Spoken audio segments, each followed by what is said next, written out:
ছুটি মানেই আনন্দ, ছুটি মানেই উচ্ছ্বাস। এই যে পুজোর আগে স্কুল ছুটি হয় একটা লম্বা টাইমের জন্য, আমরা খুব আনন্দ পাই। কিংবা ধরো কোনোদিন স্কুলে গিয়ে শুনলে আজকে 4 পিরিয়ড হওয়ার পর স্কুল ছুটি হয়ে যাবে, তোমরা আনন্দ পাও। তাই আমাদের মধ্যে একটা ধারণা কাজ করে ছুটি মানেই বুঝি আনন্দের। সত্যিই কি তাই? না বন্ধু, বিশ্বাস করো, কিছু কিছু ছুটি খুব বেদনার, খুব যন্ত্রণার, আমাদের চোখের কোণকে ভিজিয়ে দেয়। সেই রকম একটি কাহিনী, একটি গল্প নিয়ে আজ আমরা আলোচনা করব। ক্লাস 11-এর সেকেন্ড সেমিস্টারের ছাত্রছাত্রী বন্ধুদের জন্য রবীন্দ্রনাথ ঠাকুরের লেখা ছোট গল্প ছুটি। আজ আমরা লাইন ধরে ধরে সমস্ত শব্দের অর্থ সহ গল্পটা পড়ব, বুঝবো গল্পের অন্তর্নিহিত সত্য, দেখব ছুটি কি করে আনন্দের বদলে বেদনা বিধুর করে তোলে আমাদের। তার আগে বলি এই গল্পটি কোন গ্রন্থ থেকে নেওয়া হয়েছে। 1299 বঙ্গাব্দে, বাংলা 1299 বঙ্গাব্দে সাধনা পত্রিকাতে ছুটি গল্পটি প্রথম প্রকাশিত হয়। পরবর্তীতে রবীন্দ্রনাথ ঠাকুরের লেখা গল্পগুচ্ছ, তোমরা দেখতে পাচ্ছ আমার হাতে রয়েছে, এই গল্পগুচ্ছ গ্রন্থে ছুটি গল্পটি স্থান পেয়েছে। এটা রবীন্দ্রনাথ ঠাকুরের জনপ্রিয়তম একটি ছোট গল্প। মূল আলোচনা শুরুর আগে একটা ছোট্ট অনুরোধ, ভিডিওটা ভালো লাগলে লাইক করো, চ্যানেলে নতুন হয়ে থাকলে চ্যানেলটিকে সাবস্ক্রাইব করে পাশের বেল আইকন প্রেস করতে একেবারেই ভুলো না। রবীন্দ্রনাথ ঠাকুরের লেখা জনপ্রিয় ছোট গল্প ছুটি। বালকদিগের সর্দার ফটিক চক্রবর্তীর মাথায় চট করিয়া একটা নতুন ভাবোদয় হইল। বালকদের সর্দার অর্থাৎ দুরন্ত ছেলেদের মধ্যে যে সর্দার, যে নেতৃত্ব দেয়, সেই ফটিক চক্রবর্তীর মাথাতে হঠাৎ একটা নতুন ভাবের উদয় হলো, নতুন প্ল্যান বা নতুন ভাবনার উদয় হলো। নদীর ধারে একটা প্রকাণ্ড শালকাষ্ঠ মাস্তুলে রূপান্তরিত হইবার প্রতীক্ষায় পড়িয়াছিল। অনেক বড় শালকাঠ মাস্তুলে পরিণত হওয়ার জন্য পড়েছিল। নৌকোর পাল যে কাঠে আর কি টানানো হয় বা খাটানো হয়, সেটাই হচ্ছে মাস্তুল। তোমরা স্থির হইল সেটা সকলে মিলিয়া গড়াইয়া লইয়া যাইবে। এই দুরন্ত ছেলেরা সবাই মিলে এই সিদ্ধান্তে উপনীত হলো, এটা তারা স্থির করলো যে সবাই মিলে একদম এই যে গাছের গুড়িটা, সেটাকে গড়িয়ে গড়িয়ে সামনের দিকে নিয়ে যাবে। যে ব্যক্তির কাঠ আবশ্যককালে তাহার যে কতখানি বিস্ময়, বিরক্তি এবং অসুবিধা হইবে তাহাই উপলব্ধি করিয়া বালকেরা এ প্রস্তাব সম্পূর্ণ অনুমোদন করিল। আগেই বলেছি, দুষ্টু ছেলেরা, এরা ভাবছে যার কাঠ, যখন তার এই কাঠটা দরকার হবে প্রয়োজনের সময়, সে যখন এসে দেখবে কাঠ নেই, তখন সেই ব্যক্তি যতটা বিস্মিত হবে, যতটা বিরক্ত হবে এবং যতটা অসুবিধায় পড়বে, এই কথা ভেবে ছেলের দল বলবে হ্যাঁ হ্যাঁ এই প্রস্তাব অনুমোদনযোগ্য, একদম এটা করো করো করো। মানে অন্যকে বিপদে ফেলে, বিড়ম্বনায় ফেলে দুষ্টু ছেলেরা আনন্দ পায়, এরাও আর কি বাচ্চা ছেলে, তাই এরাও এইরকম একটা প্ল্যান করলো। কোমর বাঁধিয়া সকলেই যখন মনোযোগের সহিত কার্যে প্রবৃত্ত হইবার উপক্রম করিতেছে, এমন সময় ফটিকের কনিষ্ঠ অর্থাৎ ছোট ভাই মাখনলাল গম্ভীরভাবে সেই গুড়ির উপর গিয়া বসিল। ছেলেরা তাহার এইরূপ ঔদাসীন্য দেখিয়া কিছু বিমর্ষ হইয়া গেল। সবাই যখন কোমর বেঁধে হেই ঈসা বলে আর কি এই কাঠটা সরাবে ভাবছে, ঠিক তখন এই ফটিকের ছোট ভাই মাখন গিয়ে গুড়ির উপর বসে পড়ল। ফটিক যেমন উদাসভাবে কাঠের উপর গিয়ে বসে পড়ল, এটা দেখেই দুষ্টু ছেলেরা একটুখানি বিমর্ষ হয়ে গেল। মা, এখন কি করব?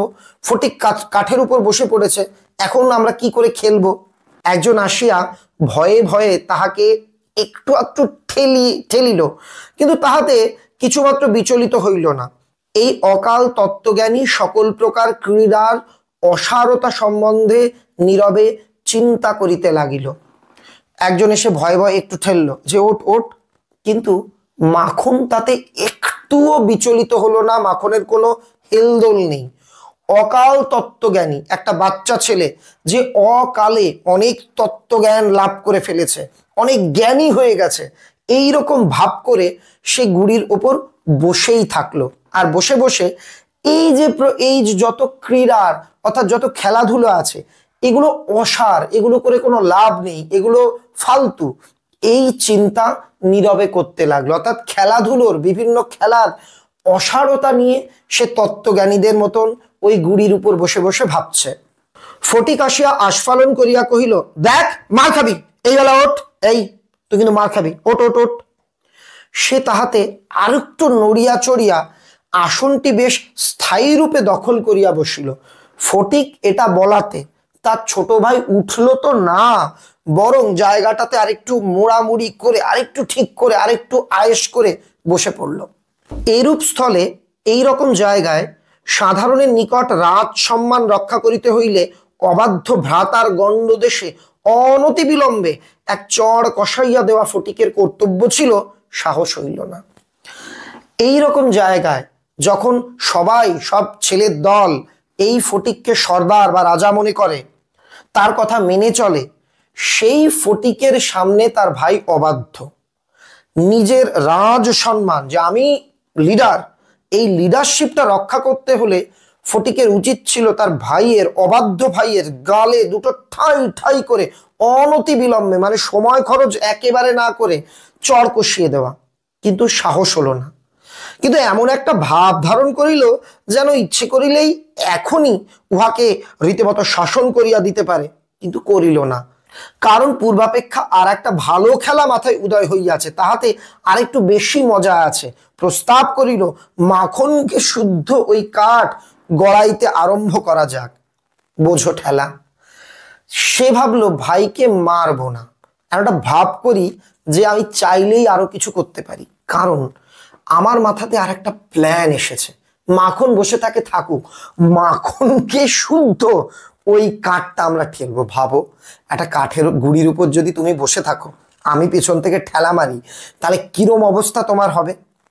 মাখন মনে করিল ইহাতে তাহার গৌরব আছে, কিন্তু অন্যান্য পার্থিব গৌরবের ন্যায় ইহার আনুষাঙ্গিক যে বিপদের সম্ভাবনা আছে তাহা তাহার কিংবা আর কারো মনে উদয় হয় নাই। মাখন ভাবছে আমি এইভাবে বসে আছি, এটা একটা গৌরবজনক বিষয়, কিন্তু এইভাবে বসে থাকলে তার যে একটা আনুষাঙ্গিক বিপদ আছে, এই যে কি বিপদের মুখে সে পড়তে পারে, এটা কিন্তু কারো মনে আসেনি, কারো মনে উদয় হয়নি। ছেলেরা কোমর বাঁধিয়া ঠেলিতে আরম্ভ করিল। মারো ঠেলা, হেইয়, সাবাস জওয়ান, হেইয়। গুড়ি এক পাক ঘুরিতে না ঘুরিতেই মাখন তাহার গাম্ভীর্য, গৌরব এবং তত্ত্বজ্ঞান সমেত ভূমিসাৎ হইয়া গেল।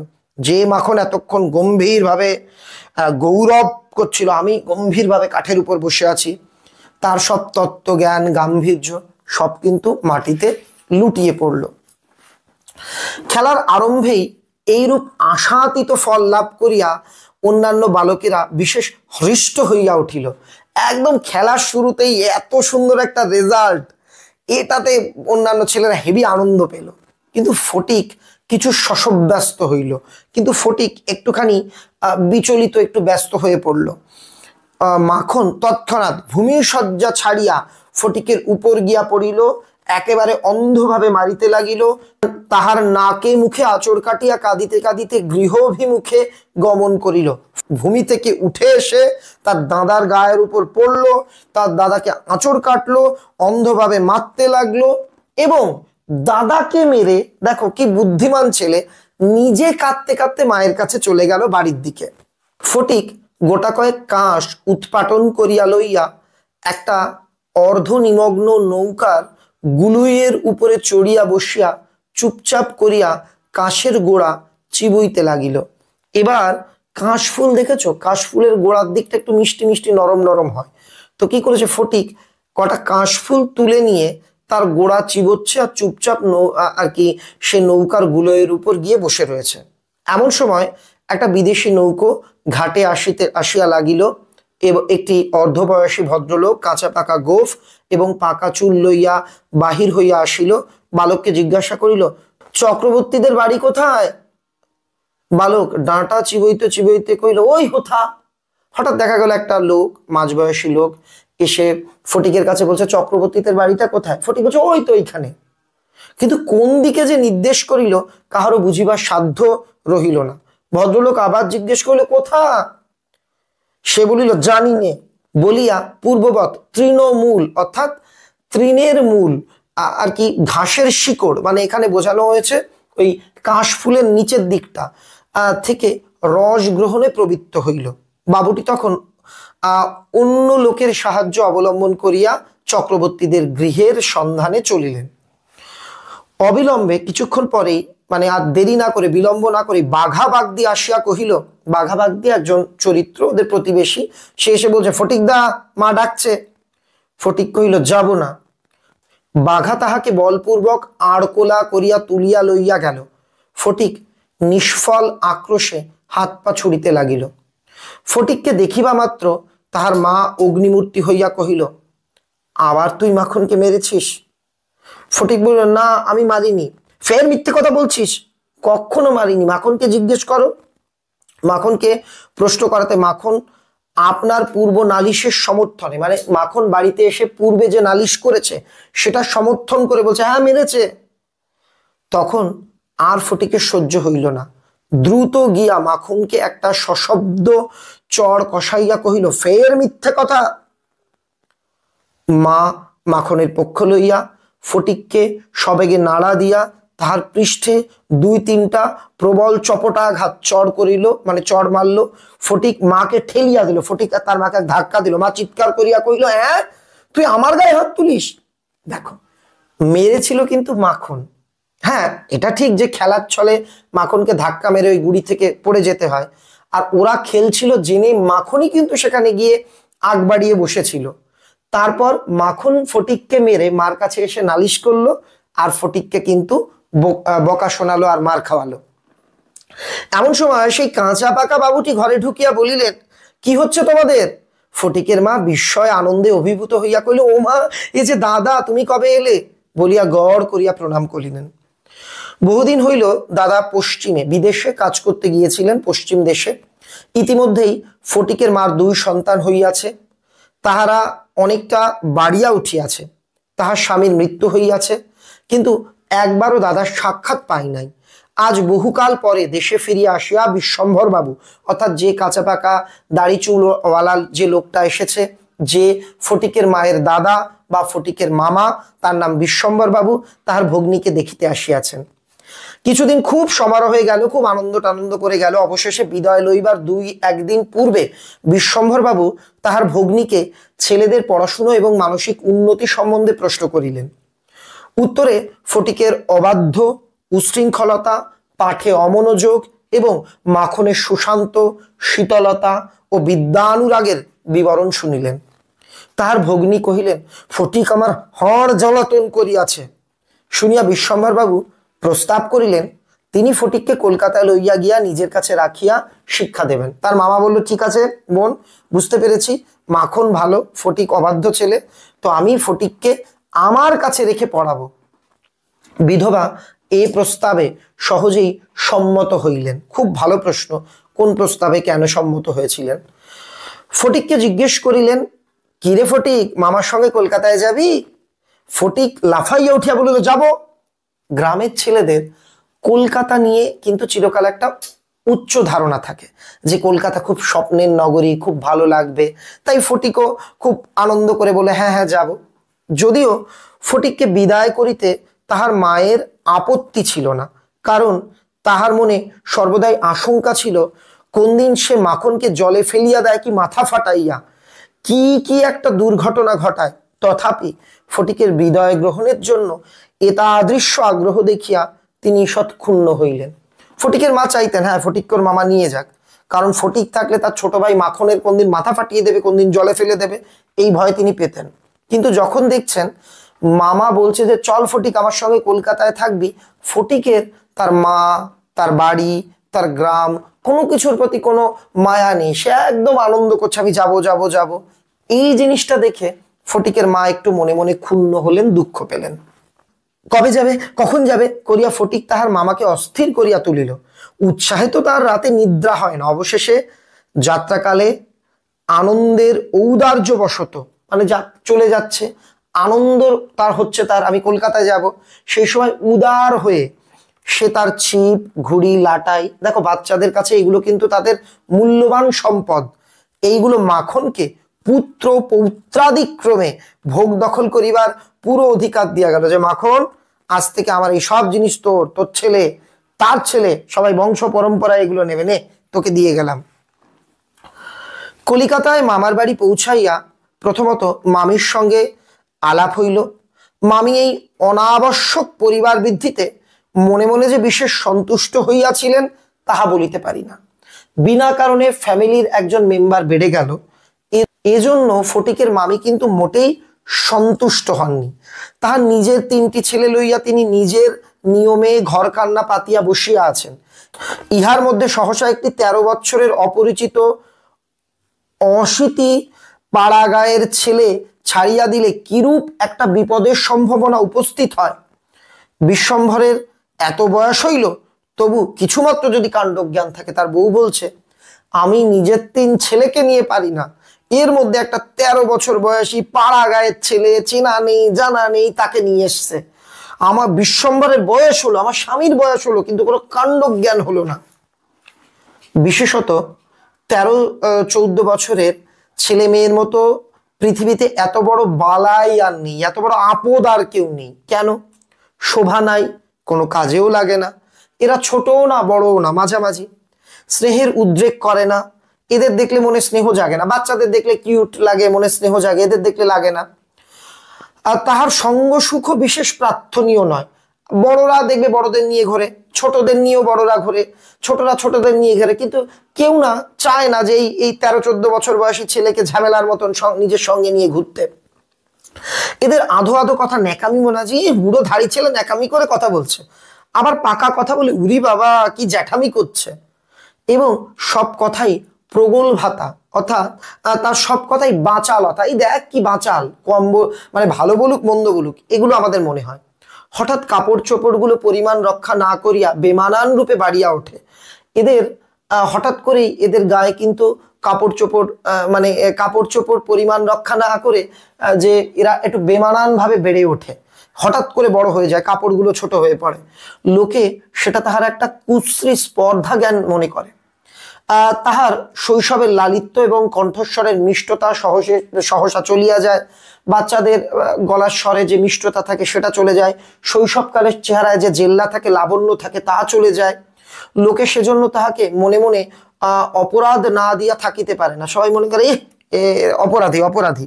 শৈশব এবং যৌবনের অনেক দোষ মাপ করা যায়। দেখো ছোটবেলায় কোনো ভুল করলে লোকে বলে বাচ্চা মানুষ করেছে, বড় হয়ে কোনো ভুল করলে মিটমাট করে নেওয়া যায়, কিন্তু এই সময় কোনো স্বাভাবিক অনিবার্য ত্রুটিও অসহ্য মনে হয়। এই যে প্যারাটা, এখানে রবীন্দ্রনাথ ঠাকুর টিনেজার অর্থাৎ 13-14 বছর বয়সী যে ছেলে মেয়ে, তাদের সম্পর্কে সমাজের ধারণা, তাদের মনস্তত্ত্ব, এগুলো নিয়ে একটু গুরুগম্ভীর কিছু কথা লিখেছেন। এটা তোমরা টানা পড়ে কণ্ঠস্থ রাখবে। সে সর্বদা মনে মনে বুঝিতে পারে পৃথিবীর কোথাও সে ঠিক খাপ খাওয়াইতে পারিতেছে না। এই যে তোমরা যারা 13-14 পার করেই এখন 15-16-তে পড়েছো, কেউ 17-তে পড়েছো, তোমরাও দেখো মনে হয় না যে এত মানুষের ভিড়ে কোথায় যেন একাকিত্ব ভোগ করো, কোথায় যেন মনে হয় একা, আমি সবার সঙ্গে খাপ খাওয়াতে পারছি না। বিশেষ করে 11-12-এ যারা নতুন স্কুলে ভর্তি হয়েছো, 11-এ, এই তোমরা দেখো তোমাদের মনে হচ্ছে না যে নতুন স্কুল, আমি কারোর সঙ্গে মিশতে পারছি না? দেখো এটা হচ্ছে, আমাকে কমেন্টে লিখে জানিও। এজন্যই আপনার অস্তিত্ব সম্বন্ধে সদা লজ্জিত এবং ক্ষমাপ্রার্থী হইয়া থাকে। অথচ এই বয়সে স্নেহের জন্য কিঞ্চিত অতিরিক্ত কাতরতা জন্মায়। এই বয়সটা থেকেই না ছেলে মেয়েদের মনে স্নেহ পাওয়ার জন্য কাতরতা, লোভ জন্মায়, যে লোকে আমাদের ভালোবাসুক, স্নেহ করুক, ভালো বন্ধু হোক, আবার বান্ধবী হোক। এই সময় যদি কোনো সহৃদয় ব্যক্তির নিকট হইতে স্নেহ কিংবা সখ্য লাভ করিতে পারে, তবে তার নিকট আত্মবিকৃত হইয়া থাকে। এই বয়সে যাদের দেখবে ছেলে মেয়েদের যে ভালোবাসে, এরা তার কাছে বিক্রিয় হয়ে যেতে রাজি, মানে তাকেও এরা সমান ভালোবাসে, কিন্তু তাহাকে স্নেহ করিতে কেহ সাহস করে না, কারণ সেটা সাধারণে প্রশ্রয় বলিয়া মনে করে। হ্যাঁ, বুড়ো ধাড়ি ছেলেকে আহ্লাদ দিচ্ছে, এটা মনে করবে। সুতরাং তাহার চেহারা এবং ভাবখানা অনেকটা প্রভুহীন পথের কুকুরের মতো হইয়া থাকে। যে যে কুকুরের প্রভু আছে, নাদুস নুদুস মানে খুব যত্ন করা হয়, কিন্তু প্রভুহীন কুকুরকে কেউ যত্ন করে না, সেই রকম হয়। অতএব এমন অবস্থায় মাতৃভবন ছাড়া আর কোনো অপরিচিত স্থানে এই যে যে দুটো অনুচ্ছেদ, এখানে মূলত রবীন্দ্রনাথ বুঝিয়ে দিলেন এই সময়ে ছেলে মেয়েদের মন মানসিকতা কেমন থাকে। তো বলছে, অতএব এমন অবস্থায় এই সময় মাতৃভবন ছাড়া, মায়ের বাড়ি ছাড়া, যে বাড়িতে মা থাকে, অন্য কোনো অপরিচিত স্থান বালকের পক্ষে নরক। চারিদিকে স্নেহশূন্য বিরাগ তাকে পদে পদে কাঁটার মতো বেঁধে। এই যে যে ফটিক শহরে এসছে, তার অপরিচিত স্থান, মা নেই, জায়গাটা তার কাছে নরকের মতো মনে হচ্ছে। চারিদিক স্নেহ শূন্য, কেউ স্নেহ করে না, পদে পদে এই যন্ত্রণাটা তার হৃদয় কাঁটার মতো বেঁধে। এই বয়সে সাধারণত নারী জাতিকে কোনো এক শ্রেষ্ঠ স্বর্গলোকের দুর্লভ জীব বলিয়া মনে ধারণ করিতে হয়। অতএব তাহার নিকট হইতে উপেক্ষা অত্যন্ত দুঃসহ বোধ হয়। এই বয়সটাতে ছেলেদের মেয়েদের প্রতি একটা দুর্বলতা প্রকাশ পায়, মেয়েদের কোনো স্বর্গের অপ্সরা বা দেবী বলে মনে হয়। আর ঠিক সেই কারণেই মেয়েদের কাছ থেকে উপেক্ষা পেলে, নারী জাতির কাছ থেকে উপেক্ষা পেলে সেটা দুঃসহ মনে হয়। এখানে ফটিকও কিন্তু উপেক্ষা পাচ্ছে মামির কাছ থেকে। মামির স্নেহহীন চোখে সে একটা দুর্গ্রহের মতো প্রতিভাত হইয়াছে। সে একটা, কি বলবো, একটা পরিবারের দুর্গ্রহ হিসেবে তার মামির কাছে, মানে তার মনে হচ্ছে, তার মামি তাকে মনে করতো আর কি। মামির স্নেহহীন চোখে সে যে একটা দুর্গ্রহের মতো প্রতিভাত হইয়াছে, এইটে ফটিককে সবচেয়ে বাজিত, ফটিককে সবচেয়ে বেশি কষ্ট দিত। মামির চোখে সে একটা দুর্গ্রহের মতো, একটা আপদের মতো। মামি যদি দৈবাত কখনো কখনো তাহাকে কোনো একটা কাজ করিতে বলিতেন, তাহা হইলে সে মনের আনন্দে যতটা আবশ্যক তার চেয়ে বেশি কাজ করিয়া ফেলিত। অবশেষে মামি যখন তাহার উৎসাহ দমন করিয়া বলিত, ঢের হয়েছে, ঢের হয়েছে, ওতে আর তোমার হাত দিতে হবে না, এখন তুমি নিজের কাজে যাও গে, একটু পরো গে যাও, তখন তাহার মানসিক উন্নতির প্রতি মামির এই যত্ন বাহুল্য তাহার অত্যন্ত নিষ্ঠুর অবিচার বলিয়া মনে হইত। ফটিকের মামি তাকে মোটেই দেখতে পারত না। এজন্য ফটিক মামির মন জুগিয়ে চলার চেষ্টা করত। মামি কোনো কাজ করতে বললে ফটিক তার থেকে আরো বেশি করে দিত। ফটিক চাইতো এরপর মামি বলুক, বাহ তুই এত কাজ করেছিস, খুব ভালো। কিন্তু মামি তা বলতো না। বেশি কাজ করলে মামি বলতো, এই অনেক হয়েছে, যা যা নিজের কাজ কর, পড়গে। ফটিকের মামি তার প্রতি হঠাৎ করে, তার পড়াশুনোর প্রতি এতটা দায়িত্ববান হয়ে উঠত, এইটা দেখে ফটিকের খুব রাগ হতো, ফটিকের খুব নিষ্ঠুর বলে মনে হতো। ঘরের মধ্যে এইরূপ অনাদর, ইহার পর হাঁপ ছাড়িবার জায়গা ছিল না। দেওয়ালের মধ্যে আটকা পড়িয়া কেবলই তার গ্রামের কথা মনে পড়িত। সত্যিই তো, যে ছেলেটা গ্রামে দামাল দামাল ছেলে, গ্রামের দামাল ছেলে, যে গ্রামে সত্যিই তো গ্রামের দামাল ছেলে, যে গ্রামে গ্রামে সর্দারি করে বেড়াতো, আনন্দ করতো, ঘুরে বেড়াতো, তাকে যদি শহরের ইটকাট পাথরে ঘেরা চার দেওয়ালে বন্দি করা হয়, তার কাছে তো সেটা দুঃসহ মনে হবেই। প্রকাণ্ড একটা ঢাউস ঘুরি লইয়া মাঠে বো বো করে শব্দে উড়াইয়া বেড়াইবার সেই মাঠ, তাইরে নাইরে নাইরে করিয়া উচ্চস্বরে স্বরচিত রাগিনী আলাপ করিয়া অকর্মণ্য ভাবে ঘুরিয়া বেড়াইবার সেই নদী তীর, মানে অকর্মণ্যের মতো সেখানে নিজের তৈরি গান তাইরে নাইরে না করে গাওয়া। দিনের মধ্যে যখন তখন ঝাঁপ দিয়া পড়িয়া সাঁতার কাটিবার সেই সংকীর্ণ স্রোতস্বিনী অর্থাৎ নদী, সরু নদী, সেই সব দলবল, উপদ্রব, স্বাধীনতা এবং সর্বোপরি অত্যাচারিণী, অবিচারিণী। চিরকাল ওর মাকে মনে করতো অত্যাচারিণী, আর অবিচার করতো তাই অবিচারিণী। মা অহর্নিশ তাহার নিরুপায় চিত্তকে আকর্ষিত করিত। নদী, আকাশ, মাঠ, তার মা প্রতি মুহূর্তে ফটিককে কিন্তু আকর্ষণ করত, ফটিকের হৃদয়টা টানত। জন্তুর মতন এক প্রকার অবুঝ ভালোবাসা, কেবল একটু কাছে যাইবার অন্ধ ইচ্ছে, কেবল একটা না দেখিয়া অব্যক্ত ব্যাকুলতা, গধূলি সময়ের মাতৃহীন বাৎসল্যের মতো কেবল একটা আন্তরিক মা মা ক্রন্দন, সেই লজ্জিত, সংকীর্ণ, শীর্ণ, দীর্ঘ, অসুন্দর বালকের অন্তরে আলোড়িত হইত। শুধু মাকে ডাকার জন্য তার যে ভালোবাসা, তার যে ব্যাকুলতা, সেটা তাকে গুমরে গুমরে কাঁদাতো। কাকে? শীর্ণ, রোগা, দীর্ঘ, লম্বা, অসুন্দর, দেখতে যার মধ্যে সৌন্দর্য নেই, সেই বালকের হৃদয়কে, কাকে? ফটিককে। স্কুলে এত বড় নির্বোধ এবং অমনোযোগী বালক আর ছিল না। একটা কথা জিজ্ঞেস করিলে সে হা করিয়া চাইয়া থাকিত। মাস্টার মশাই যখন মার আরম্ভ করিত তখন ভারাক্রান্ত গর্ধপের মতো নীরবে সহ্য করিত। ছেলেদের যখন খেলিবার ছুটি হইত তখন জানালার কাছে দাঁড়াইয়া দূরের বাড়িগুলোর ছাদ নিরীক্ষণ করিত। যখন সেই দ্বীপ্রহর রৌদ্রে কোনো একটা ছাদে দু একটি ছেলে মেয়ে কিছু একটা খেলার ছলে ক্ষণকালের জন্য দেখা দিয়া যাইত, তখন তাহার চিত্র অধীর হইয়া উঠিত। ভাবো, একদিন এক দলবল ছেলে নিয়ে খেলতো, আজ শহরে এসে এ শহর বড়ই একলা। একটা গান আছে, শুনেছ? কমেন্টে জানিও। সেটা সত্যি ফটিকের জন্য কিন্তু অনেকটা হয়েছে। সে স্কুলে নির্বোধ, পড়া পারে না, মার খায়। সে যখন দেখে ছাদের উপর দু তিনটে ছেলে খেলার মতো কিছু একটা করছে, তার মনটা আনচান করে ওঠে। একদিন অনেক প্রতিজ্ঞা করিয়া, অনেক সাহস করিয়া মামাকে জিজ্ঞেস করলো, মামা, মার কাছে কবে যাব? মামা বলিল, স্কুলের ছুটি হোক, তো স্কুলের ছুটিটা হোক, তারপর নিয়ে যাব। মানে পুজোর ছুটি, কার্তিক মাসে পুজোর ছুটি, সে এখনো ঢের দেরি, এটা ফটিক জানতো। একদিন ফটিক তাহার স্কুলের বই হারাইয়া ফেলিল। একে তো সহজেই পড়া তৈরি হয় না, তাহার পর বই হারাইয়া একেবারে নাচার হইয়া পড়িল। মাস্টারমশাই প্রতিদিন তাহাকে অত্যন্ত মারধর অপমান করিতে আরম্ভ করিলেন। স্কুলে তাহার এমন অবস্থা হইল যে তাহার মামাতো ভাইয়েরা তাহার সহিত সম্বন্ধ স্বীকার করিতে লজ্জাবোধ করিতে লাগিল। মানে স্কুলে এমন অবস্থা, মাস্টার মানে, বই নেই, বকা ঝকা। ওর মামার ছেলেরা, মামার 3 ছেলে আছে, আগে পড়েছি, তারা ফটিকের সঙ্গে সম্পর্ক অস্বীকার করতো, চিনি না, না না আমাদের কেউ না, এরকম। ইহার কোনো অপমান তাহারা অন্যান্য বালকের চেয়ে যেন বলপূর্বক বেশি আমোদ প্রকাশ করিত। এ আমাদের কেউ হয় না, আত্মীয় না, এটা প্রকাশ করার জন্য তারা ফটিককে যখন মাস্টার মারত, অপমান করত, অন্য ছেলেরা যেমন হাসতো, মজা লুটতো, এই মামার ছেলেরা আরো বেশি হাসতো, যে বাবা বেশ হয়েছে, খুব ভালো খুব ভালো, এইরকম আর কি। অসহ্য বোধ হওয়াতে ফটিক একদিন তাহার মামির কাছে নিতান্ত অপরাধীর মতো গিয়া কহিল, বই হারিয়ে ফেলেছি। মামি অধরের 2 প্রান্তে বিরক্তির রেখা অঙ্কিত করিয়া বলিলেন, বেশ করেছ, আমি তোমাকে মাসের মধ্যে 5 বার বই কিনে দিতে পারিনি।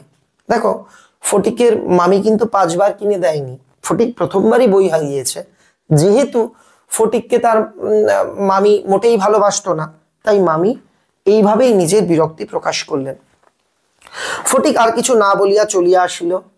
সে যে পরের পয়সা নষ্ট করিতেছে এই মনে করিয়া তাহার মায়ের উপর অত্যন্ত অভিমান উপস্থিত হইল। এটা আমি তোমাদেরও বলবো, অনেক সময় মা বকে, মারে, আমার মনে হয় ও আমার মাটা ভীষণ খারাপ, আমায় মারে, এত বেশি কথা বলে। কিন্তু আমরা তো মাকে ভালোবাসি, কারণ আমরা যাকে ভালোবাসি তার প্রতি অভিমান জন্মায়। নিজের হীনতা ও দৈন্যতা তাকে মাটিতে মিশাইয়া ফেলিতে লাগিল।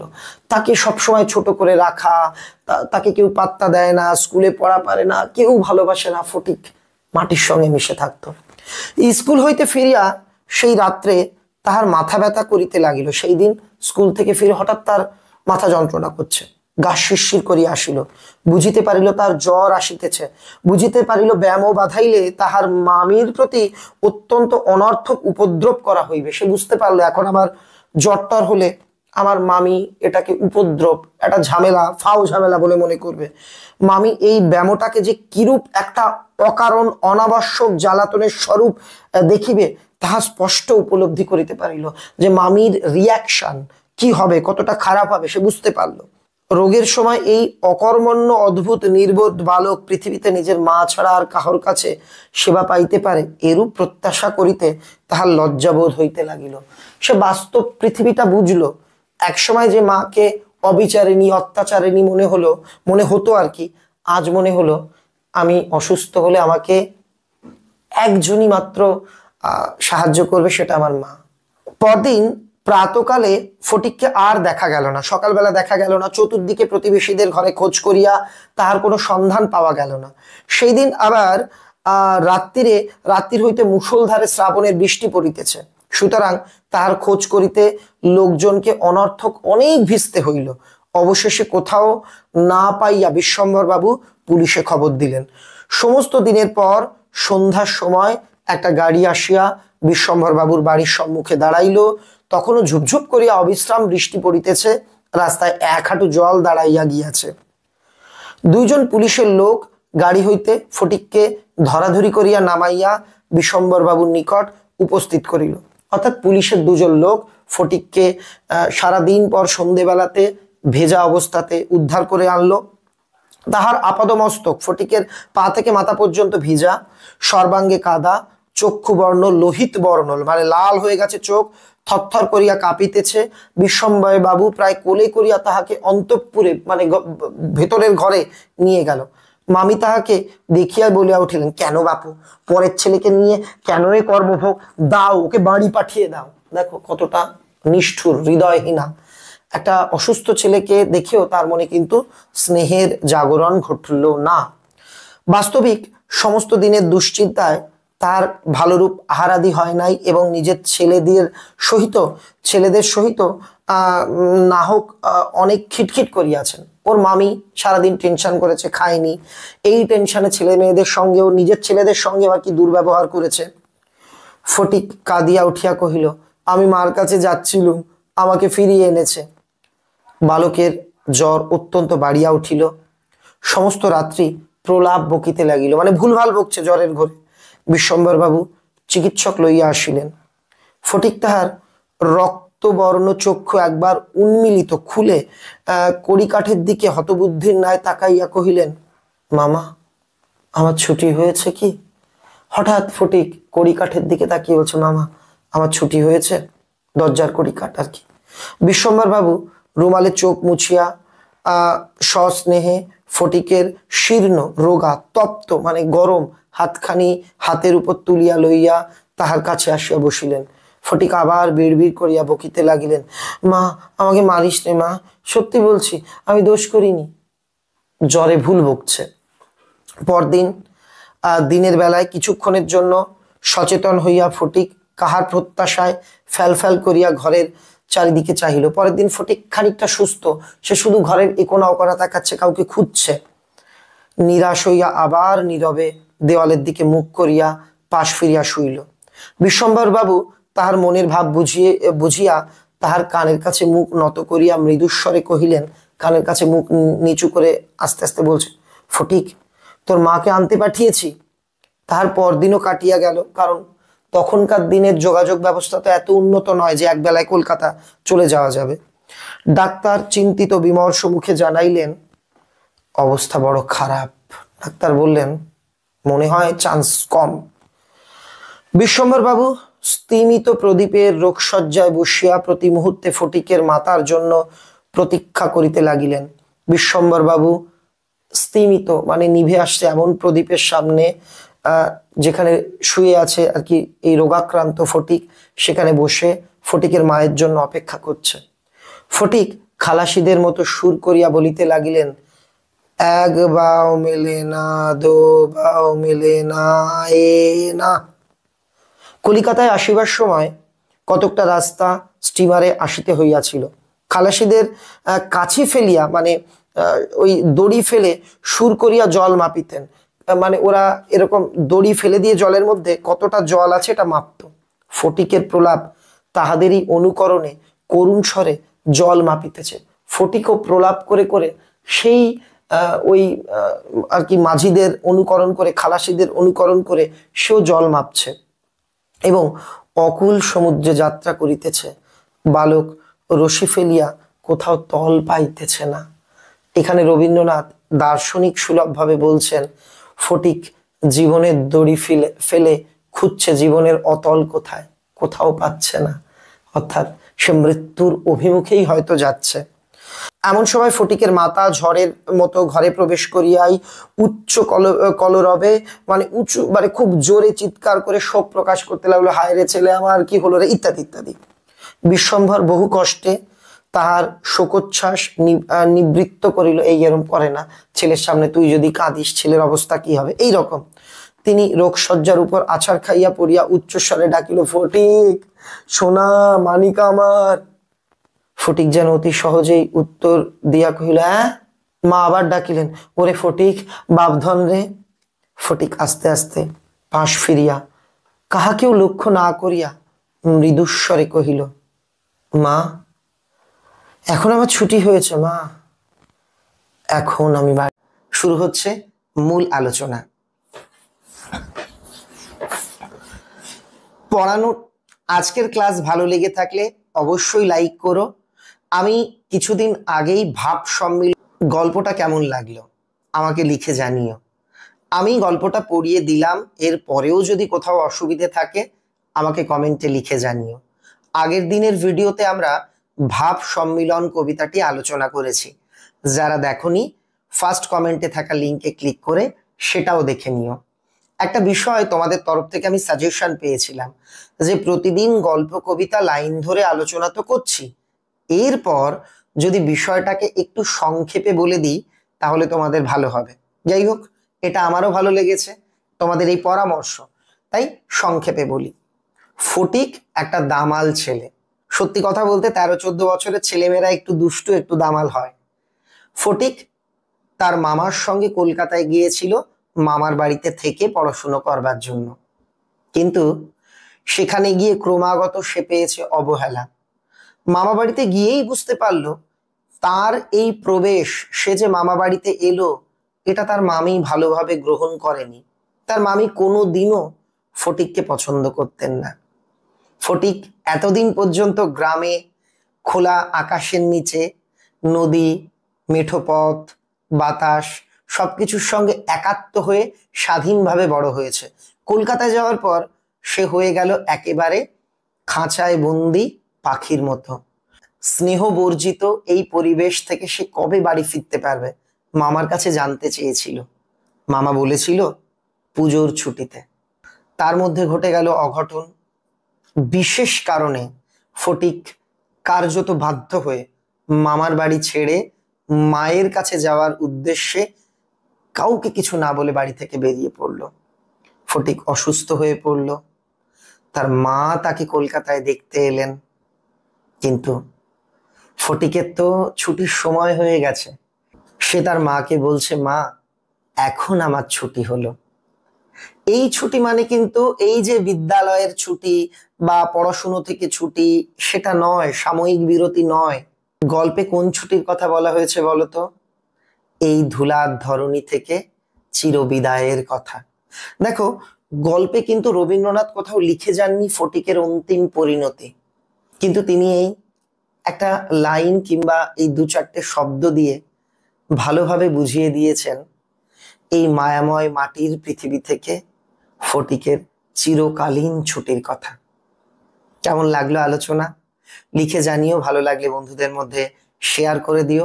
এই গল্প থেকে বেশ কিছু প্রশ্ন গুরুত্বপূর্ণ রয়েছে। তোমরা বললে আগামীতে আমরা আলাদা আরেকটি ভিডিও বানাবো, যেহেতু আজকের ভিডিওটা অনেকটা বড় হয়ে গেল। তাছাড়া নুন কবিতা আর লালন শাহ ফকিরের গান কবিতা, তেলেনাপোতা আবিষ্কার, আগুন, এগুলি নিয়েও কিন্তু আমরা পরপর ভিডিও পোস্ট করব। সবাই ভালো থেকো, সম্রাট এক্সক্লুসিভ পরিবারের সঙ্গে থেকো।